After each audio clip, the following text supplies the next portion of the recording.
Welcome to EV Life. I'm your host, Crystal Maharaj. Thanks for joining me on the podcast today. And I'm joined now by Allison Bench, who is the producer of the podcast. Hi, Allison. Hi, Crystal. We've got a great episode lined up for our listeners today, and it's all about the next generation. Yeah, specifically, we look to post-secondary schools in our province to see what kind of interesting things are happening. And we definitely found a very interesting club at the University of Calgary. Just to get into it, it's called the Relectric Car Team, and they're a new student group. They started just in 2019. And they're focused all about retrofitting. Such a cool thing that they have going there. So, we've touched on this topic before in episode 2 when we spoke to Terry Orr, or you may know him as the EV mad scientist, and he retrofits classic cars into EVs. And so the Relectric Car Team does similar work, but it's engineering students at the university who are collaborating on the idea of retrofitting. So a little bit of a different take.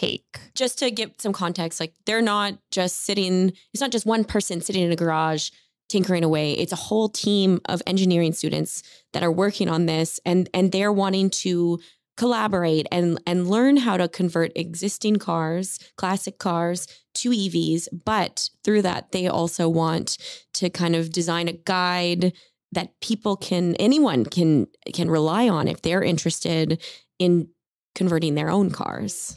Right. It's such a cool initiative. And, their main goal really is to reduce the barriers to adopting EVs and also to prevent our current cars from just ending up in landfills, right? Like as people start buying EVs, what's going to happen to all the ICE vehicles?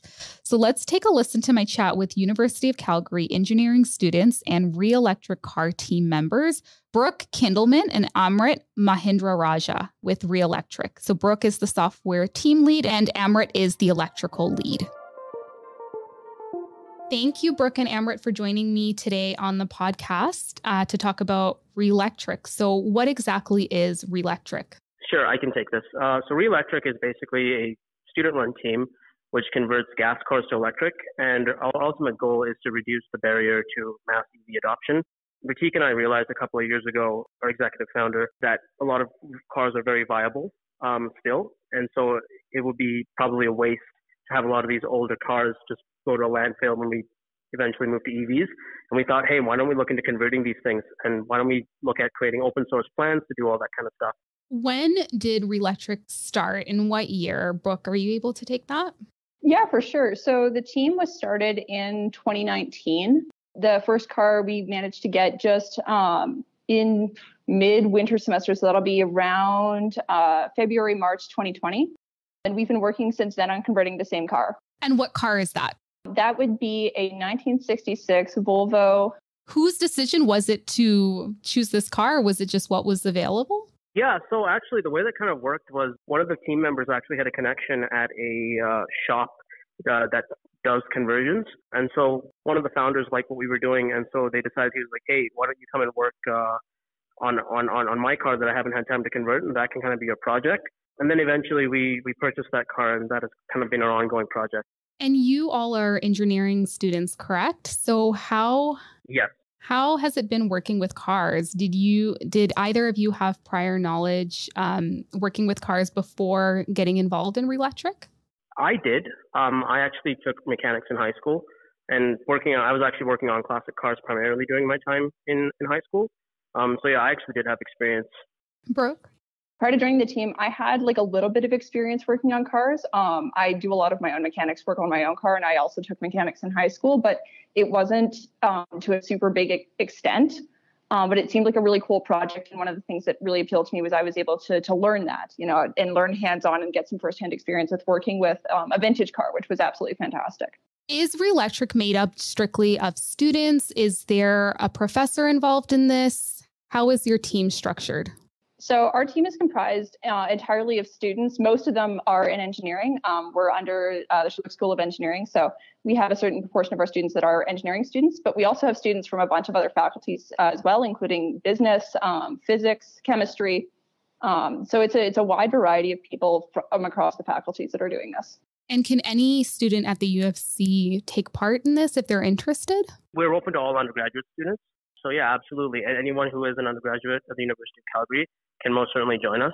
We do tend to like engineering students just because we like to give them that experience of, hands-on along with the theoretical coursework you're learning.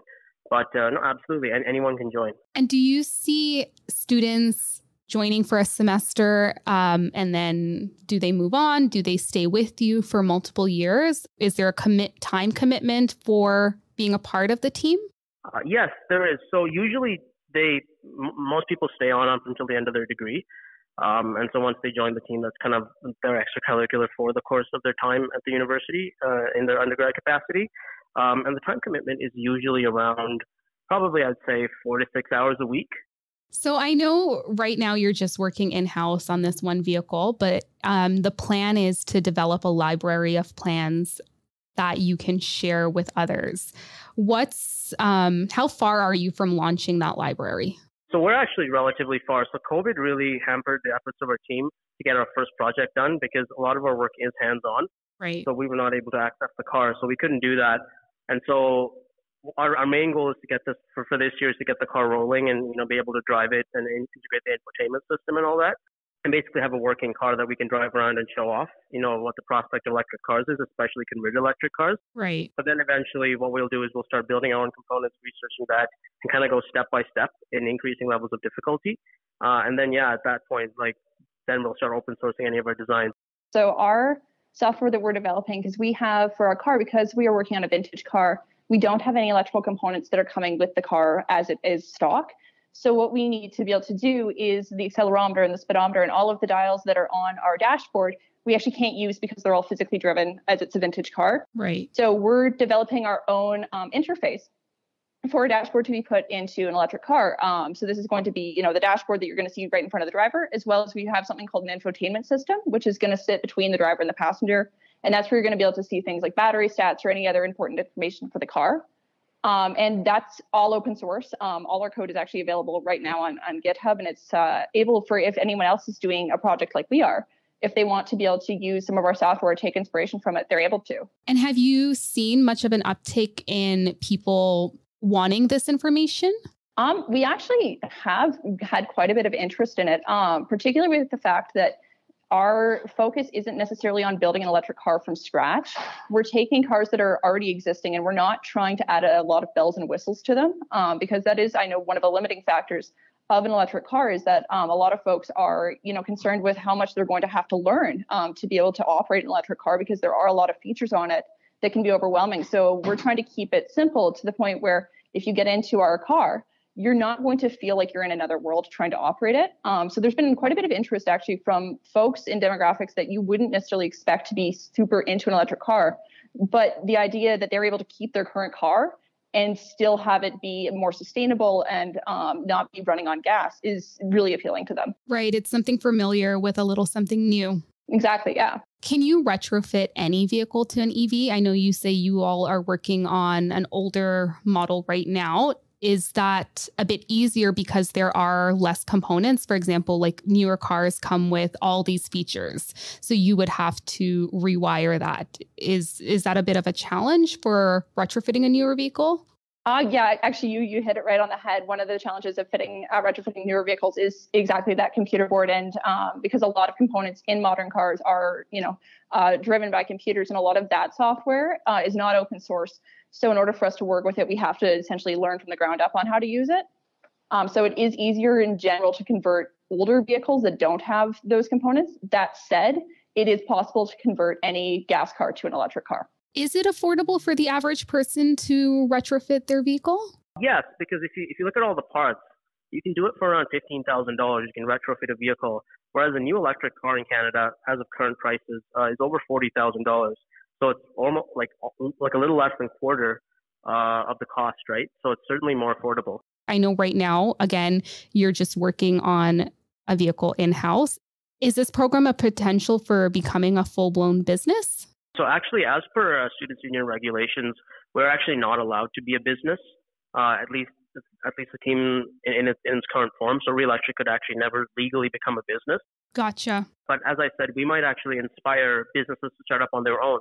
Because if we've gone and we've acquired the knowledge just out of our own interest and kind of moved that knowledge base forward, then other businesses could easily use that in order to start their own conversion shops. So not Relectric directly, but certainly indirectly, I can definitely see that being a viable business. Is there any other reason why someone might choose to retrofit an ICE vehicle instead of just going out and buying a brand new EV? Yes, there is. So if you're a classic car enthusiast and you like the shape of the car, you like how it looks, how it feels, all that kind of stuff, but let's just say the federal government doesn't allow you to drive gas cars or heavily penalizes you for it, then you'd obviously want to still drive the car without issues, right? And so that's why you would convert the vehicle. And how often do you work on this vehicle that you're retrofitting? So we do this about once a week. Usually is our work day, which is around like 4 to 6 hours. And we just come in and we all kind of get together and we work on it together in the shop. After you both graduate, because I'm sure that day will come soon, do you plan on retrofitting your own vehicles? Is this something that you plan on continuing once you're out of university? I'd like to be able to. I think even if I'm probably not going to own more than one car, especially coming right out of university. But I'd hope to also be able to assist people who are looking to convert their car and might not even have an idea of where to start, and being able to point them out and give them resources and stay involved in the community and keep, especially on my side, working with software, being able to contribute my skills towards open source software that folks are able to use without having to pay a use charge or have to subscribe to any services to be able to operate. Is keeping the information open sourced important to you? I think to our team it is, especially as we move forward to sustainability, right? Because one of the big things that is currently a barrier to EVs in general is accessibility. And if there's things that we can do to keep, EVs accessible to people who would otherwise not be able to access them, it's fantastic for us. A big part of that is keeping our knowledge open source. There's a lot of things that we can do as a student organization that, businesses may not be able to do just because there's too big of a financial risk, or there's anything that they're not quite sure where to have the resources for. Being a student organization on a campus in a university where there's so many people from different backgrounds coming into work is a huge advantage that we have in being able to curate that knowledge and compile it into a place where it's easy for folks to find and use. So the way I look at it is, if we're all on a sinking ship and someone knows how to build a bucket, you probably want to be sharing the design for that bucket so everyone can, move water out and make sure the ship doesn't sink, right? Right. And so I think it's selfish to have knowledge that could move forward electric cars just because of how important they are, and not be able to use that to reduce the barrier to mass adoption, right? Thank you both for coming on the podcast and speaking to me today. Before I leave, I just want to ask each one of you, what are you most excited for in the future of transportation? Brooke? I think seeing all of the new innovations that are going to come out that we haven't even considered, because EVs open up a huge amount of possibilities, not only in terms of recreation, but there's a lot of folks that enjoy racing. Electric vehicles have, a very different operating capability from ICE vehicles. So even in the world of sports and, competition, it's very exciting to see what we're going to be able to do with the technology that's coming out. Amrit? I think one of the most exciting technologies that's going to come out is going to be self-driving cars. And the reason for that is because most cars just sit in a parking lot for most of the day when, their owners are at work or at the grocery store. I think it would be really cool if that car could maybe drive off and, pick up a couple of passengers, drop them off, and then generate revenue for the owner of the car, right? Which would reduce the cost, increase the utilization, and help people get around quicker and more efficiently.